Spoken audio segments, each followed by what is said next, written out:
Eh bien, bonjour. Je vais vous présenter, enfin avec Valérie en fait, on va vous présenter l'ensemble du projet SunScan. Alors, c'est une présentation qu'on va faire à deux, mais il faudrait associer à cette présentation un petit groupe qui est à l'origine de ce projet en fait, qui fait partie de l'association Staros. Guillaume Bertrand, Olivier Garde, Mathieu Lelin ne sont pas là, mais on va les associer à cette présentation, qui ont participé à cette réalisation. Alors, je vais essayer de vous montrer un petit peu ce qu'est SunScan. Alors, voici la fameuse équipe. Ici, on est à l'Observatoire de Haute-Provence. Certaines connaissent ce lieu-là, le lieu de la spectrographie en France, professionnelle, et où on fait un séminaire annuel sur la spectrographie. Ici, à l'occurrence, c'était l'année dernière. Au pied de la petite équipe, il y a le SunScan qu'on a présenté pour la première fois à cette occasion. Alors, vous connaissez bien Solex, qui est en deuxième plan, enfin certains d'entre vous. Et puis SunScan, il est en premier plan. Disons que c'est une suite à Solex, avec l'idée que l'on pouvait faire un Solex un peu dégradé sur certains aspects, mais plus performant sur d'autres. Et notamment, on va le voir, la portabilité, par exemple, ce genre de choses. Donc on voit le SunScan sur un pied photographique, et c'est une des caractéristiques de cet instrument, c'est d'être très autonome et de se monter, non pas sur une lunette, mais sur un pied classique, voire un petit trépied. Mais on va y venir. Alors voilà, c'est un instrument qui a la particularité de tenir dans la main, très léger, un tout en un, avec l'optique, la spectrographie à l'intérieur, bon, c'est une boîte noire, on va dire, et puis surtout une caméra, un petit ordinateur, tout ça monté sur un pied, on pointe le soleil, et on a donc les images en H-alpha, par exemple. C'est une des idées, mais on va voir qu'on peut faire bien d'autres choses. Alors, une des caractéristiques, c'est qu'il n'y a pas d'ordinateur, tout au moins il est intégré, il n'y a pas de fil, vous savez, les fameux branchements, etc., qui sont toujours un peu délicats. Il n'y a pas d'achat supplémentaire à faire, vous n'avez pas acheté une monture, par exemple, donc tout est intégré. Il y a une autonomie particulière parce qu'il y a une batterie. Vous avez disons 31 heures de batterie possible. Vous pouvez mettre un power tank dessus et vous pouvez faire ça sans aucun problème sur une grosse animation, par exemple. Et puis, un des gros challenges, ça a été de piloter l'instrument, si je puis dire, en tout cas récupérer les images, commander l'instrument avec le Wi-Fi d'un appareil smartphone. Ça peut être un Android, ça peut être un Apple, ça peut être une tablette, bien sûr, etc. Avec aussi l'idée qu'on peut se brancher sur une télévision, par exemple, ce genre de choses. Voilà. Donc là aussi, c'est pareil, une forte interactivité. On peut même se brancher à plusieurs sur le même appareil. Dans un contexte pédagogique, ça peut être assez intéressant. Donc l'ensemble tient dans une petite mallette. C'était ça l'idée, en fait. C'était très intégré. On voit la mallette, on peut même mettre à l'intérieur, on le devine ici, il y a un petit trépied que vous avez peut-être vu dehors. C'est un petit trépied qui permet de faire le pointage du soleil. C'est une petite monture alt-azimutale. Ça pourrait être une rotule photographique. Bon, enfin, il faut essayer d'avoir un peu de mouvement fin quand même. C'est quand même plus agréable.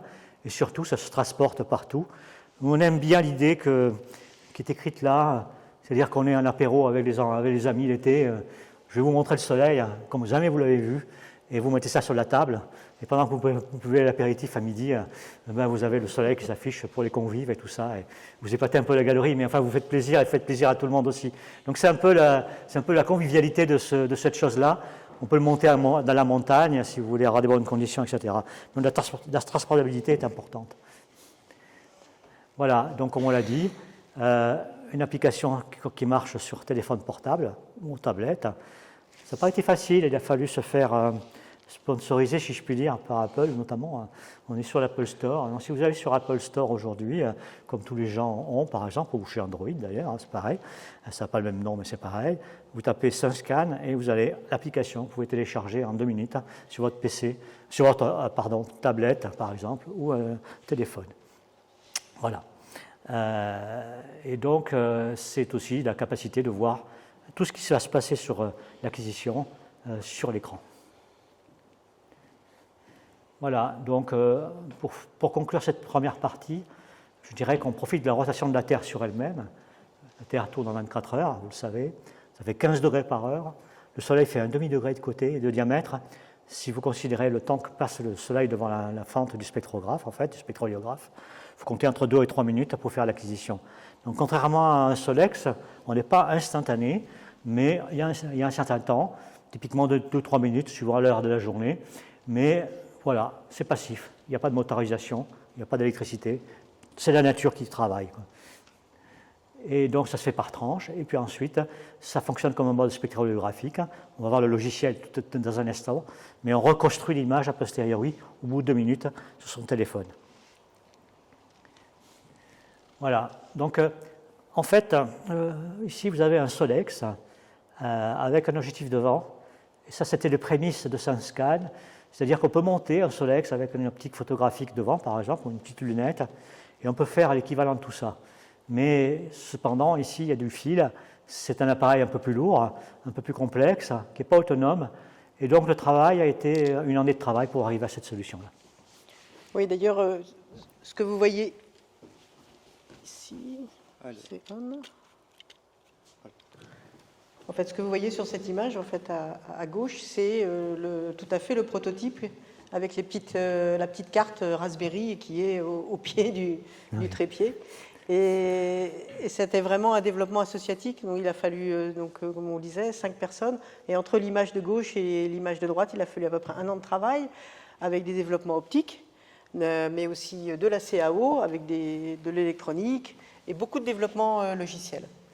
Et également un effort conséquent sur la documentation et la communication et évidemment les tests. Alors, si on rentre un petit peu à l'intérieur justement des développements logiciels et puis du projet en lui-même, c'est un projet dit open source, donc comme Solex, tout est à disposition. Sauf que là, on a appris aussi un peu de Solex, et puis c'est quand même un développement assez innovant avec un groupe de personnes multiples. Et donc, on a décidé de se mettre sous licence. Et donc, la licence, ce que ça veut dire, c'est que en tant que particulier, vous avez tous les droits. Reproduire, modifier, développer. On vous demande, si vous faites des améliorations, de les reverser à la communauté. Donc ça, c'est le lien. Mais si vous êtes un industriel, que vous voulez faire commerce avec nos idées ou nos inventions, eh bien, vous devez signer une convention avec l'association. Et évidemment, dans cette convention, on demande un petit peu de royalty pour financer les futurs développements qu'on reverse à la communauté. On est une association à but non lucratif. Mais c'est au moins pour payer après les développements. Et on a ce principe de fonctionnement. Donc l'intérêt aussi, le fait d'être open source, il y a une dimension pédagogique, c'est-à-dire si vous voulez, avec des élèves professionnels, rentrer dans du code ou rentrer dans des développements, vous avez tous les outils pour voir comment ça a été conçu. Voilà. Donc à l'intérieur, côté logiciel, donc les briques du projet et les sources qui sont disponibles. Donc vous avez à la fois les fichiers CAO, STL. Donc ils ont été développés avec un outil qui s'appelle Onshape. Donc il y a un compte, donc c'est disponible là. Et les codes sources, que ce soit donc les applications mobiles pour iOS et Android. Donc là c'est là où on a vraiment besoin d'informaticiens. Ils nous ont fait des choses avec des technologies très, très modernes. De même pour le code source côté Raspberry, avec des technologies de front-end avec React, du back-end Python, avec interfacé avec FastAPI pour fonctionner un peu comme un process qui tourne là. Donc le back-end Python, ça a été très utile puisque ça a permis d'intégrer directement la reconstruction d'images avec Inti qui existe par ailleurs. Donc le côté hardware, en fait, côté pièces et matériel, donc SunScan est composé de 28 pièces, donc qui sont faciles à imprimer, bien sûr. Vous avez le choix d'imprimer la mécanique de SunScan ou alors de faire appel à un partenaire. Et c'est ce que je vous expliquais. Donc, on a signé des conventions avec 2 partenaires. Un partenaire qui vous regroupe l'ensemble des composés optiques et dont on sait que le sourcing de ces pièces sont à un tarif intéressant et respecte le cahier des charges et la qualité que l'on a défini. Et on a aussi un partenaire Azure 3D qui vous fait toutes les impressions mécaniques des 28 pièces que vous avez vues. Oui, alors là, je pense que ça va pas fonctionner. Mais non, c'est bon. Il y avait une petite animation, mais ça ouvrait la boîte et ça montrait ce qu'il y a dedans. Mais là, je vous la montre un petit peu.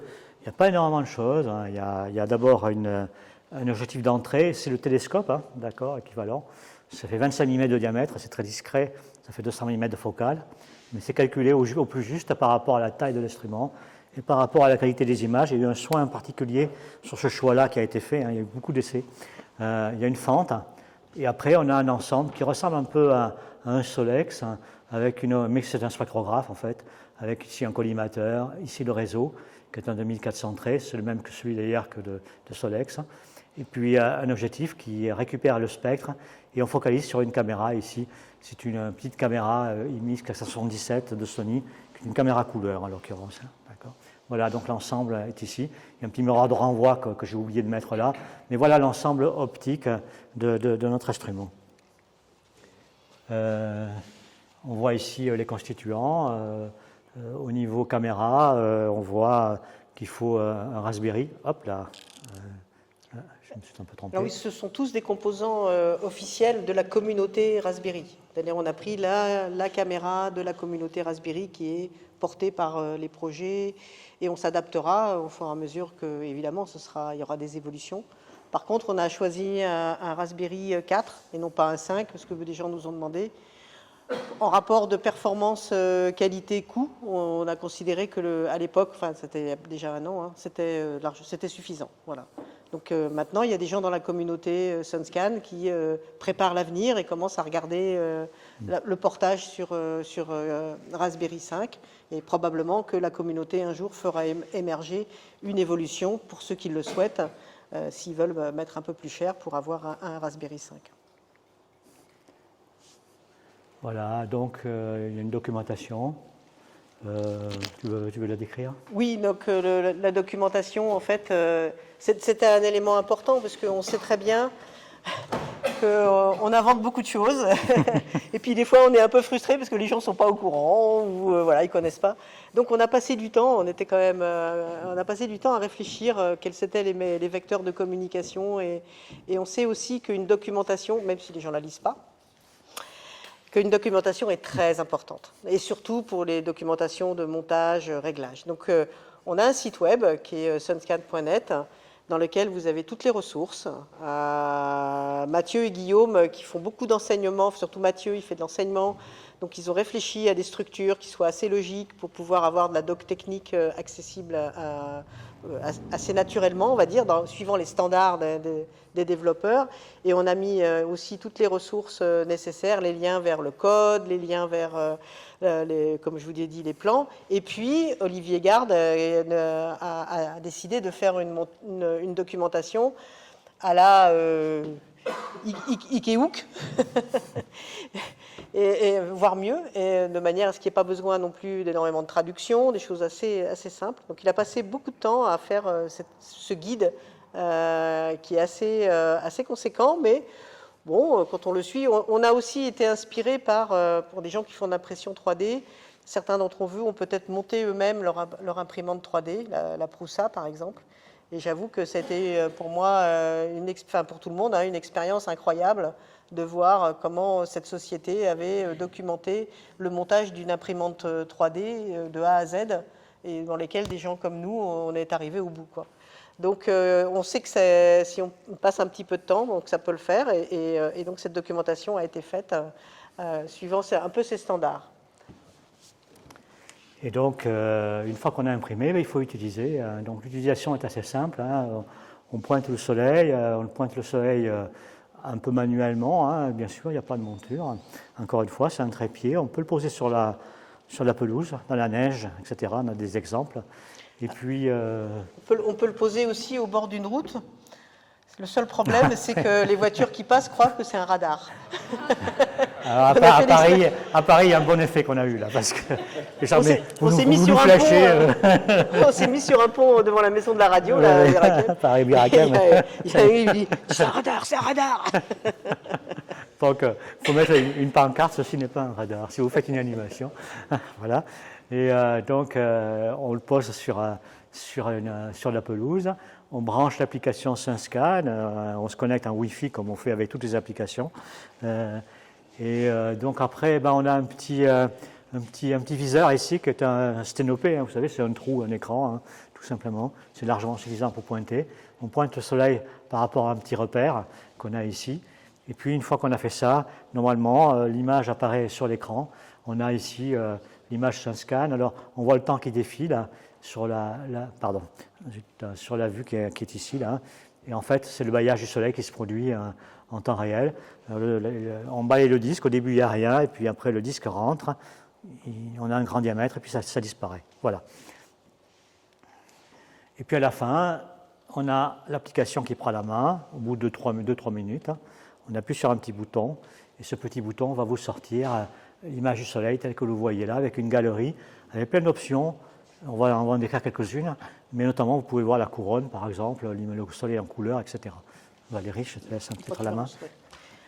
Et une des particularités, et ce qui est un petit peu contre-intuitif quand on travaille avec Solex, c'est qu'en général, quand on fait de la spectro, on prend une caméra noir et blanc, ça augmente. Là, la caméra standard Raspberry, c'est une caméra couleur, mais finalement, c'est un avantage. En tout cas, on peut utiliser le fait que ce soit une caméra couleur, puisqu'on peut comme ça voir la couleur du spectre. Et je pense que c'est très pédagogique. Hein, donc vous avez ici la REH alpha, oh là, c'est dans le rouge.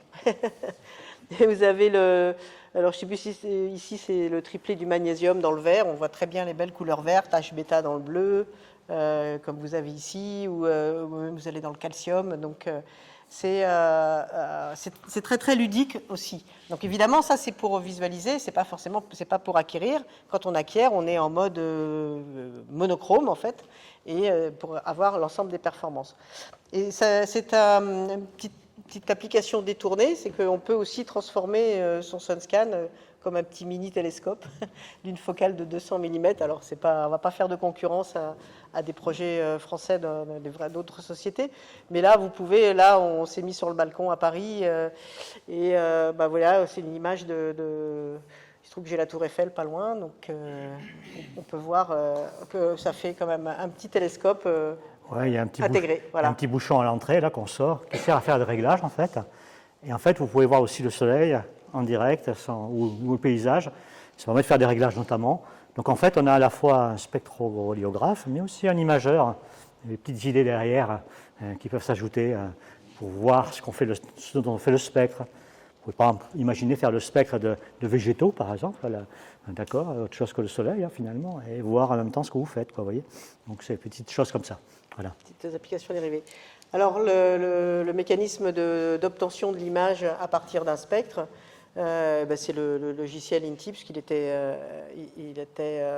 directement intégrable d'un point de vue architecture. Et donc, voilà, donc c'est pas là, de ce côté-là, on n'a pas eu à faire d'invention plus que ça, mais l'avantage aussi, c'est que SunScan la configuration est fixe, et donc on est confiant sur la robustesse de l'application et de la reconstruction. Absolument.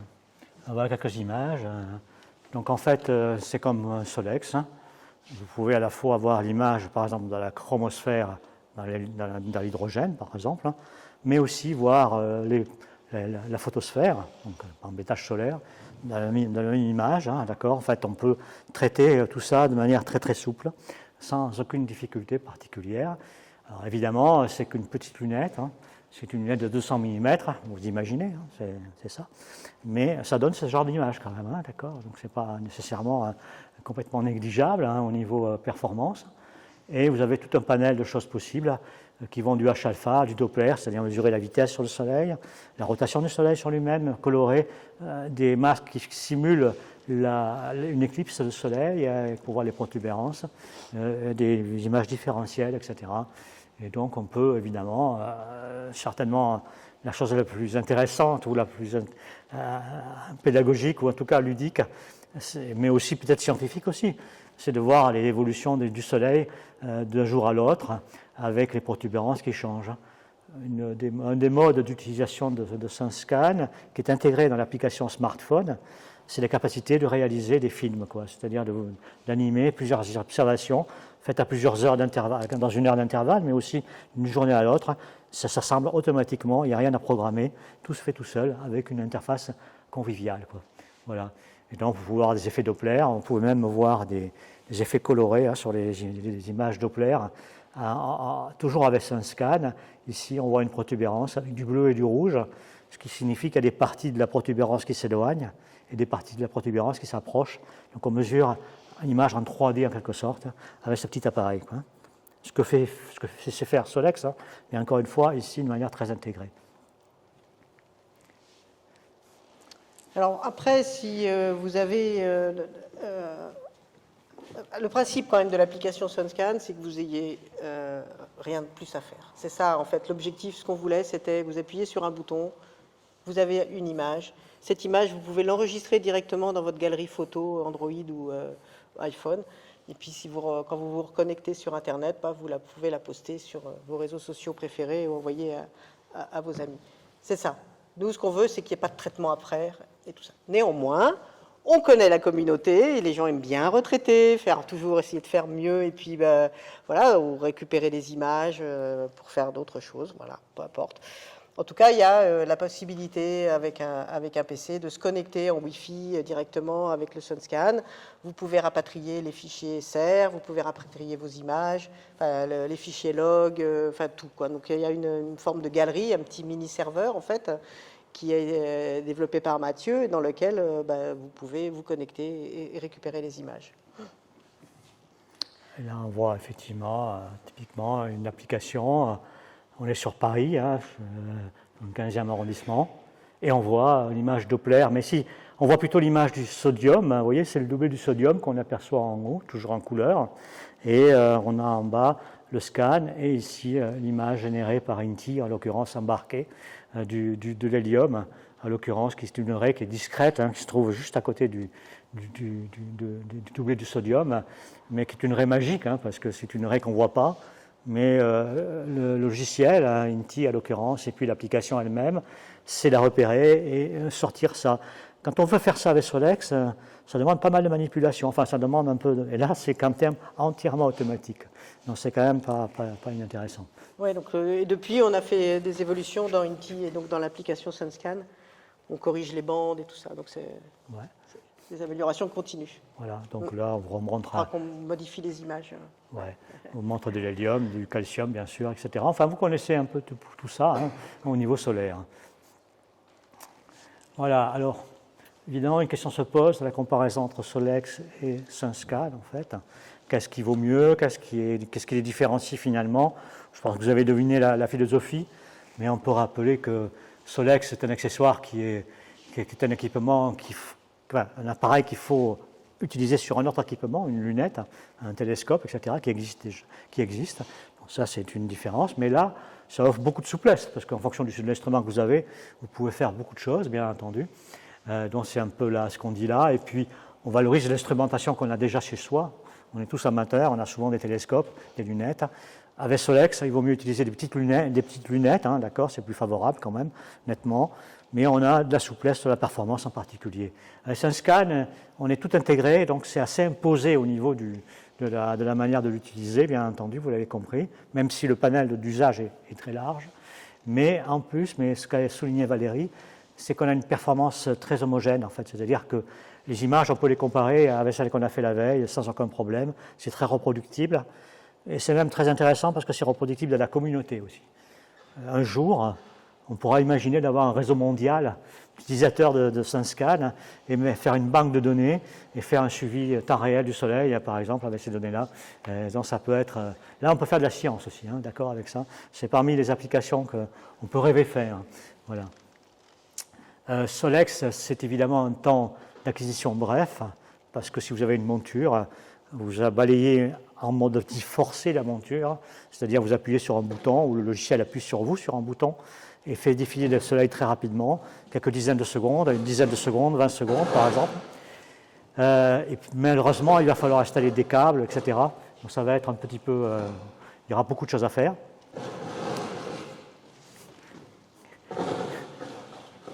Tu as un problème? Un truc qui doit bouger ou... Ah, il y a un conflit quelque part. Bon, Si. ben voilà. Donc, il va falloir mettre du câblage, etc. SunScan, vous l'avez compris, on le pose sur une table et ça marche tout seul, sauf que on est contraint par le défilement naturel du soleil, quelques minutes, comme je l'ai dit tout à l'heure. Voilà. Mais la mise en route est très rapide. Ça, c'est bon, ça, parce que avec la météo qu'il fait actuellement, avec le temps qu'on a, il fait une éclaircie. Montre en main, je vous garantis, il faut 1 minute, allez 2 minutes, pour installer l'instrument et faire la première image, quoi. Donc si vous avez une éclaircie de 5 minutes, ça se passe en Angleterre ou partout, d'accord, hein, ça peut être très efficace. Voilà. Donc ça, c'est un truc important aussi, hein, je tiens à le dire. Dans le monde moderne, c'est pas mal. Voilà. Peut-être Valérie. Oui. Donc, combien faut-il débourser pour s'offrir un SunScan? Attends, ouais. Il aime bien le contact humain, mais il ne faut pas trop le serrer. Pas jusque ça soit. D'accord. Oui. Oui. Ouais, voilà, ce serait parfait. Donc, vous avez, donc c'est forcément par nature, puisque c'est proposé par une association sous la formule de quelque chose à monter vous-même. Donc, il y a de nombreuses options. Soit vous achetez tous les composants élémentaires, vous avez toute la nomenclature qui est disponible sur le site. Vous pouvez faire l'impression 3D par vous-même, ou alors vous pouvez, donc, comme on le dit, acheter chez nos partenaires des kits optico-mécaniques. Vous pouvez inclure le trépied ou pas. Donc évidemment, en fonction des options que vous choisissez, le prix ne sera pas forcément le même, si vous avez déjà par exemple une petite monture et un trépied. Mais la répartition du coût, c'est, vous voyez, en fait, 24%, c'est la caméra et le système Raspberry. Les kits optiques, c'est quand même la moitié du coût, mais c'est quand même normal, puisque le réseau, c'est quand même le cœur du principe d'un spectrohéliographe.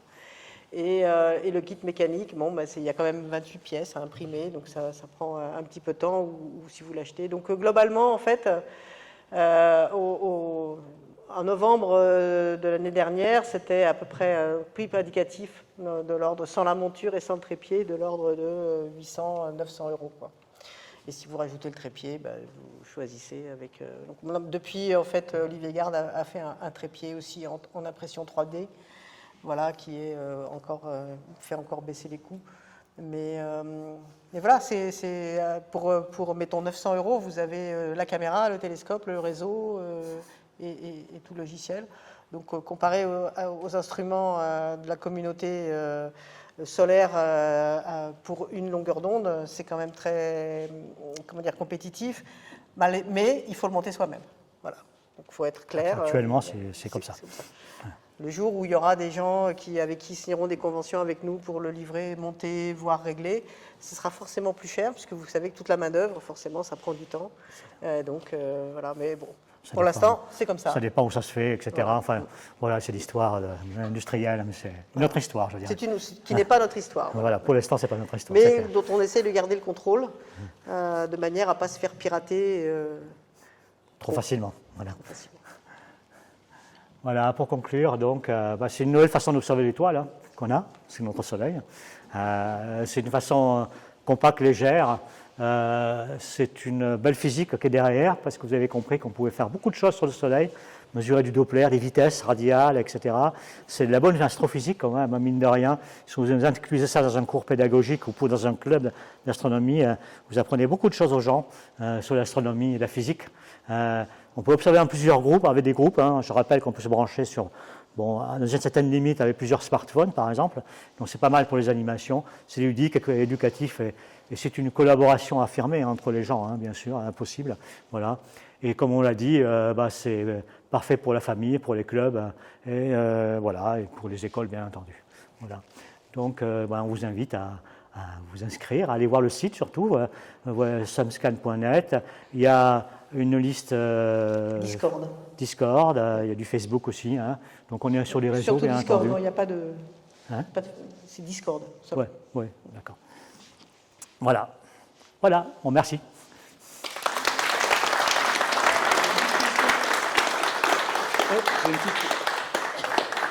J'ai Je remets la dernière image.